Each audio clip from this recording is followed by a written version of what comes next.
Hi, this is Wendy Anderson with Dream Dragon Studios again, and I am working on the butterfly tessellation it's a commission for the Dayton Children's Hospital. I think a wing of it that's opening in around September. Somebody will correct me if I'm wrong on that. I just talked to one of the ladies who I've been communicating with about the commission, and she loved the pieces, which is good. The airplane one that's in another video that you can see here, and obviously this one, but she felt that the background needed to be a little more uniform, which is easy to do since this is watercolor. And what I'm decided to do is to try and film this while I'm doing it, which means I have to look in 2 or 3 places at a time, so bear with me here. Because it's watercolor, I can go in and loosen it up like this with just a little bit of water. And then before it's completely dry, I have a brush that already has some color on it. And I can go in and, I call it stippling, but I'm not exactly sure what it's called. This is, keep eyeing. This is a scruffy brush from the One Stroke people, Donna Dewberry. One of the first brushes I learned to use for art. And this, I use this for the watercolors because I can create, some pretty intricate kind of texturing and stuff without actually taking the color off, as long as I control my water. And it also, I don't have any brush strokes. So this is my watercolor pencil. They're made by DeWint. And it's just solid watercolor with no wood. So it's like if you just took your watercolors and use them straight. I'm trying to do this with one hand here. Anyway, I'll have to do this off camera. What I do is I get a little water on my brush, and then I just rub it on the, and I'm rubbing now, which is why you see it bouncing up and down. I rub it on the pencil so I have a little more color on my brush so that I can darken, you see. And again, that does that without rubbing it off. That's pretty cool. I was trying to describe this technique to the lady I talked to yesterday. I don't want to use her name on camera because I didn't ask permission yet.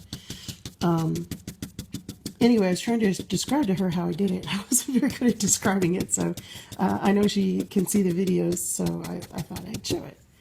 So there you have that method there. And as you can see, it's different than the kind of more mottled, if I can get it close enough to show it, of that kind of background. And we'll see as it goes through the piece whether it makes the butterflies come out a little more. I think she's right about it. I hadn't actually considered that. I was trying, when I first did the background, I first, as you've seen in the other videos, I first do a wash, and then I'll go in and do the entire background in one sitting so that I can have it somewhat balanced. But it's because I want the background to have its own character separate from the butterflies, because you won't see, when you first look at this kind of tessellation, you won't see the background or the shapes necessarily in those. You'll see the butterflies first, and then the more you look at it, the more you'll realize, there's stuff going on kind of in the background too, like I talked about these repeated shapes in it in another video, in this kind of shape that I repeat several times. So it won't be till after you look at the butterflies and go, yeah, there's something else going on. And then you go, oh, look at that. That's going on. That's pretty cool. So that's why I try to do the whole background before the actual butterflies get in. So I'm not confused by the colors and stuff like that. I can see just the background character. But that also and you'd think you'd be good at unifying it then, but then you get the shading on the butterflies in, and it changes how you perceive the background. And I think in this case, this creates a more stable background than, say, this does. This has more movement, and since the butterflies have a lot of color movement in them already, it's way too busy.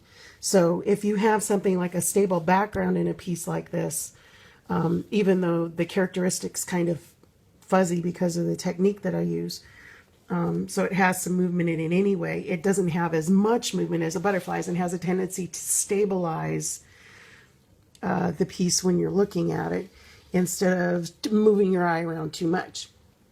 So that's where I am on this right now. As you can see, there's stuff I haven't gotten to yet. And this is the stuff that I have done already. So there is a big difference in how it looks. See? Yay! And for those who might not remember, let me go over to the original piece that I am reproducing. This is the original piece. So that's it for this video. Once I finish it again, I will either do another video or post a picture of it. If I feel I have a lot to explain, then I'll do a video. But if it's just ta-da, it's done, then then I'll just post it like that. So I better cut this off before it takes forever to load up on Facebook. It's Wendy Anderson again from Dream Dragon Studios. If you like the video, share it. Thank you.